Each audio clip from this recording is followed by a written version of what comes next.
I can't wait to tell this story to my co-workers, Stanley thought. How amusing they'll find it. Oh, won't we all just laugh and laugh at the time I thought everyone had gone missing. When Stanley came to a set of 2 open doors, he entered the door on his left. This was not the correct way to the meeting room, and Stanley knew it perfectly well. Perhaps he wanted to stop by the employee lounge first, just to admire it.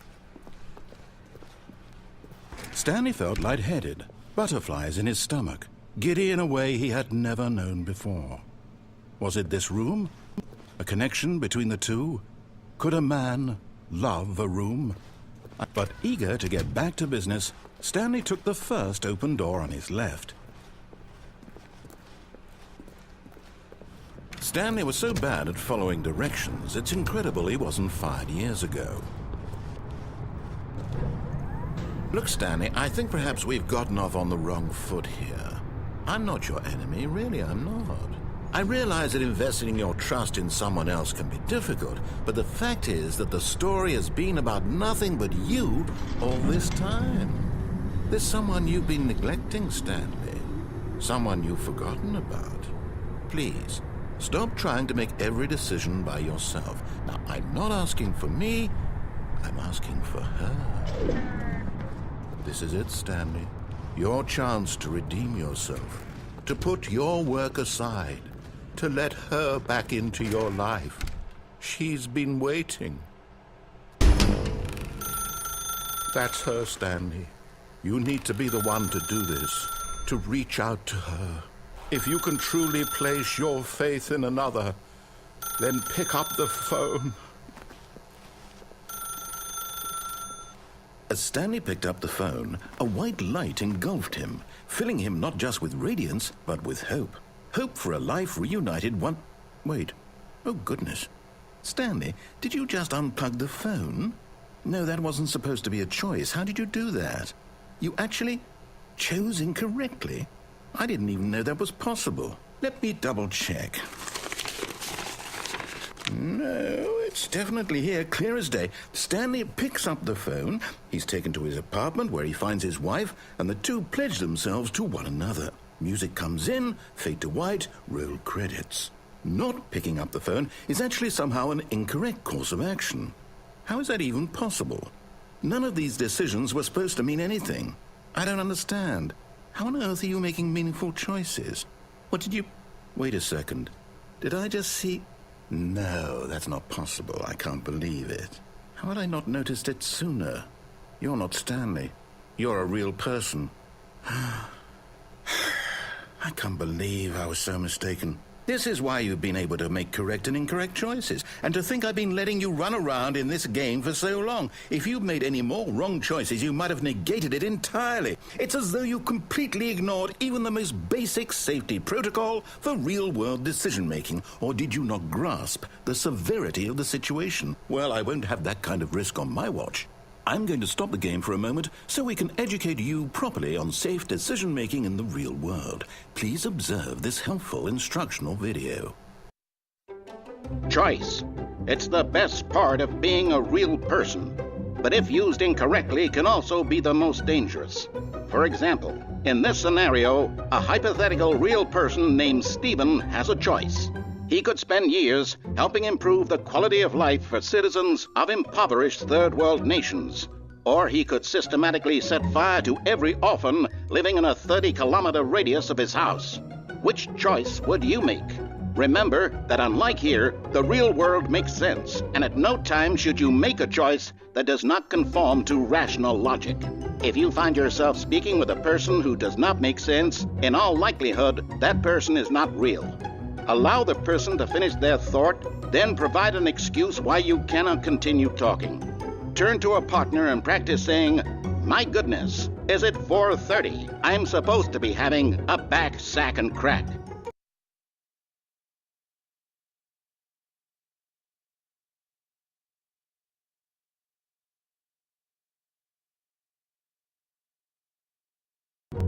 Excellent.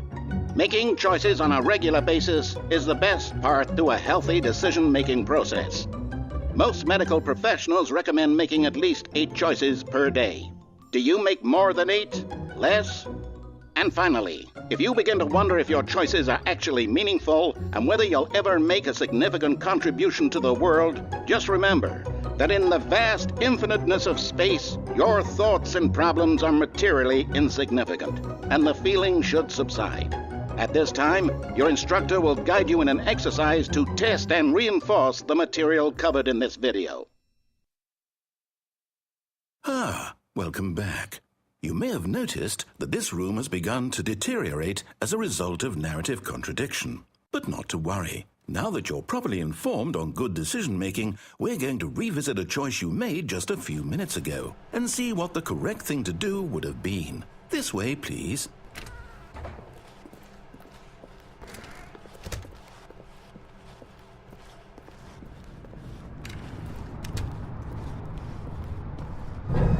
Now that we know your choices are meaningful, we can't have you jumping off the platform and dying. Imagine the main character dying senselessly halfway through the story. That story would make no sense at all. We just need to get you home as soon as possible before the narrative contradiction gets any worse. Unfortunately, it seems this place is not well equipped to deal with reality.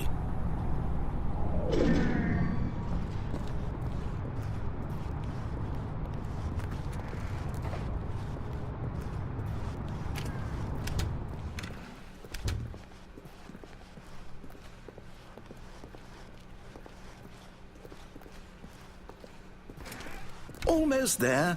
You'll take the door on the left, back to the correct ending, the story will have resolution once again, and you'll be home free in the real world.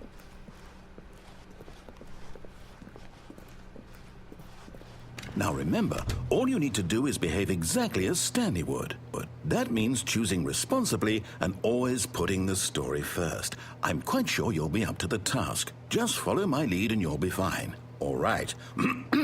When Stanley came to a set of 2 open doors, he entered the door on his left. No! Why did you do that? Quickly, hurry back in the other direction. Perhaps we're not too late.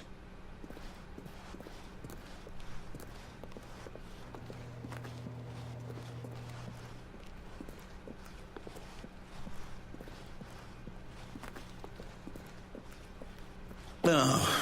Ruined. I can't believe, after everything we talked about, that my story, you've destroyed my work. Why? For what? What did you get out of that? What did you think was so special about seeing the game undone, left here like so much garbage? It's worthless now. And what am I supposed to do? Even if there were a way to continue, would it be worth it? To know that my story is now incorrect? How can I go back to that? I can't erase that knowledge. I'll have to live with it forever, reliving its impossibility forever. I couldn't live that way. Is it better to shut the game down entirely? To willingly destroy all of my work? I don't know. What's the answer? What do I do? What do I do? What do I... No, I have to. I have to shut the game down. I have to. I have to.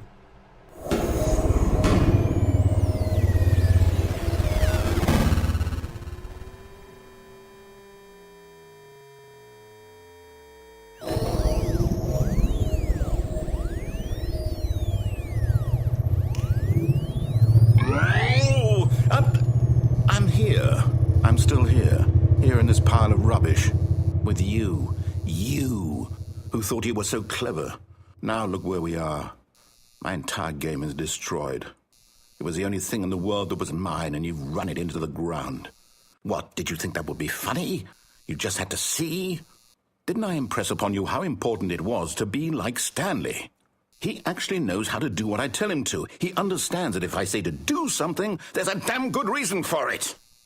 That thought hadn't even occurred to you, had it? That there's a world outside of you? You're a child. Oh, my story. If you'd just gone through the door on the left, you would have seen it. There was a whole underground facility. You would have destroyed it and been victorious. It would have been so perfect. I worked so hard on it. I tried so hard. Behave exactly as Stanley would. That means choosing responsibly and always putting the story first. I'm quite sure you'll be up to the task. Just follow my lead and you'll be fine. All right. When Stanley came to a set of 2 open doors, he entered the door on his left.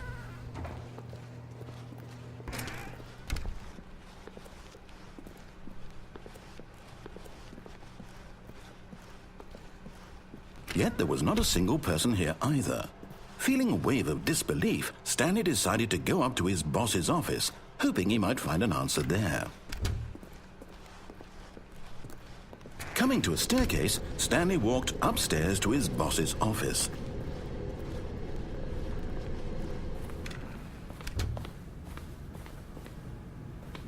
Stepping inside his manager's office, Stanley was once again stunned to discover not an indication of any human life.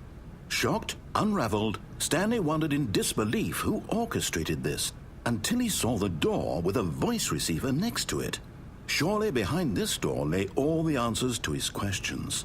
And beyond all probability, he knew the passcode. He had seen it on his boss's computer just last week. Night Shark 115. Was this the code to open the door? Would it still work? There was only one way to find out. Stanley had been trained never to speak up, but now he would draw from within himself the courage to face the unknown. He drew a sharp breath and then spoke the code.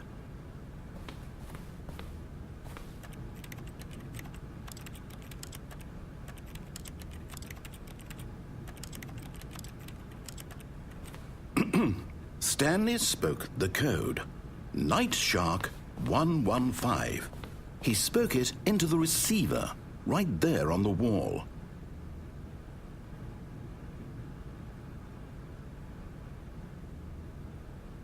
I'm sorry, is there a problem?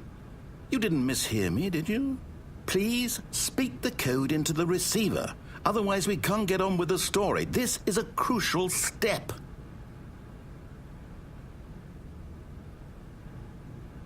Okay, fine, you're not going to do it, but you know what? It's pretty humiliating to bring you this far, only for you to suddenly decide you have better things to do. I asked you for this one single thing, for your respect.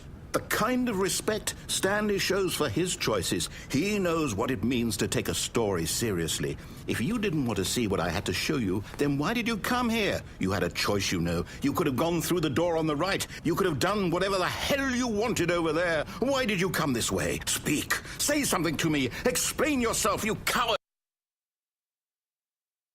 When Stanley came to a set of 2 open doors, he entered the door on his left.